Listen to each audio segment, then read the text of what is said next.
Le ministre des Affaires étrangères, Jean-Noël Barrot, a évoqué une possible riposte face à l'hostilité du pouvoir algérien. Entre réduction des visas et pressions économiques, Paris cherche à réagir.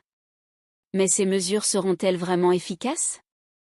Le ministre des Affaires étrangères a évoqué une possible riposte face à l'hostilité du pouvoir algérien. Mais de quoi parle-t-on ? Politique, trop c'est trop. Voilà en substance le message martelé par Paris, après le refus d'Alger de récupérer un influenceur algérien expulsé de l'Hexagone. Le ministre de l'Intérieur, Bruno Retailleau, y voit une volonté d'humilier la France, quand son collègue des Affaires étrangères, Jean-Noël Barrot se dit prêt à riposter si l'escalade continue. Alors que la partie droite et extrême droite de la classe politique somme l'exécutif de réagir en adoptant des mesures de rétorsion, le chef du Quai d'Orsay a cité sur LCI les leviers que la diplomatie française peut actionner pour défendre ses intérêts face à l'Algérie. Il y a tout un arsenal de ripostes diplomatiques, certaines choses que nous disons, d'autres que nous ne disons pas. Nous le ferons au rythme et à la manière que nous jugerons le plus efficace, en mobilisant tous les leviers à notre disposition, a-t-il déclaré, avant d'en citer quelques-uns. Les visas, la fausse bonne idée ? Parmi eux, les visas.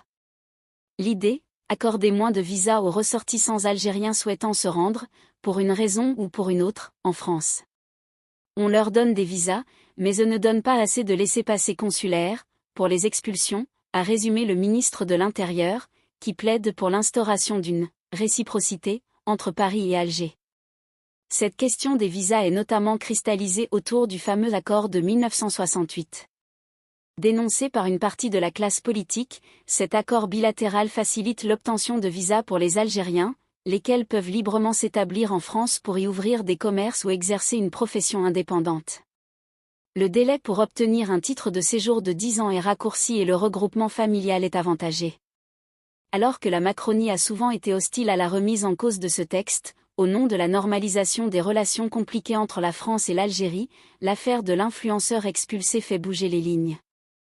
Pour Gabriel Attal, qui s'exprime dans une tribune au Figaro, le traité est aujourd'hui devenu une filière d'immigration à part entière, permettant le regroupement familial et l'installation de personnes, sans même qu'elles aient à connaître notre langue ou montrer leur intégration, et rend pratiquement impossible de retirer des titres de séjour aux ressortissants algériens, même pour des motifs d'ordre public. Une telle mesure serait-elle véritablement efficace ? Il est permis d'en douter. Car, vu d'Algérie, c'est la France qui serait perçue comme responsable de la révision de cet accord qui affecterait des citoyens algériens, dans un contexte où le pouvoir sur place entretient volontiers un sentiment anti-français. Dès lors, on voit mal comment l'administration d'Abdelmadjid Tebboune pourrait pâtir de cette rétorsion.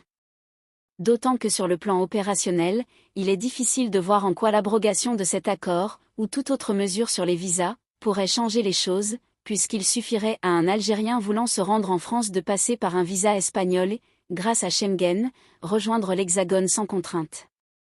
S'il s'agit de contraindre le pouvoir algérien à accéder aux requêtes de la France, ce seul levier apparaît insuffisant. Le faible levier de l'aide au développement. Autre outil à disposition de la France, et évoqué par Jean-Noël Barrot, l'aide publique au développement. Concrètement, la France verse chaque année environ 130 millions d'euros. En France, certains somment l'exécutif de couper le robinet tant que l'Algérie jouera l'escalade diplomatique.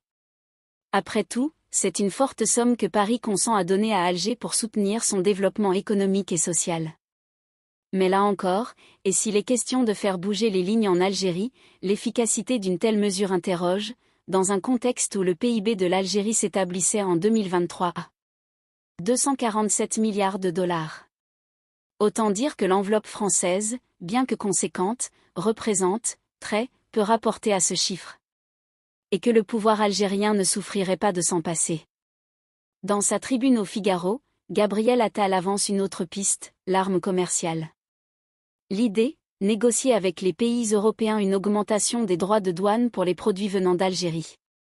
Soit l'instauration d'un bras de fer qui contraindra le pouvoir algérien à revenir sur ses positions.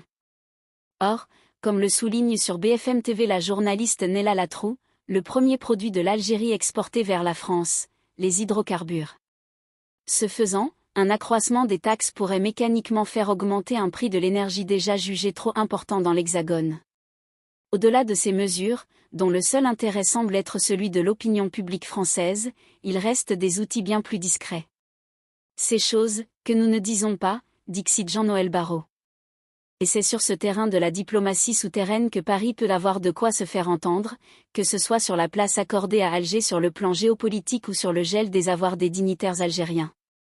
Mais il s'agit là d'arbitrage plus subtil et moins retentissant que ce qu'il peut être dit dans un tweet ou dans une interview. Merci infiniment d'avoir regardé cette vidéo, votre soutien compte énormément.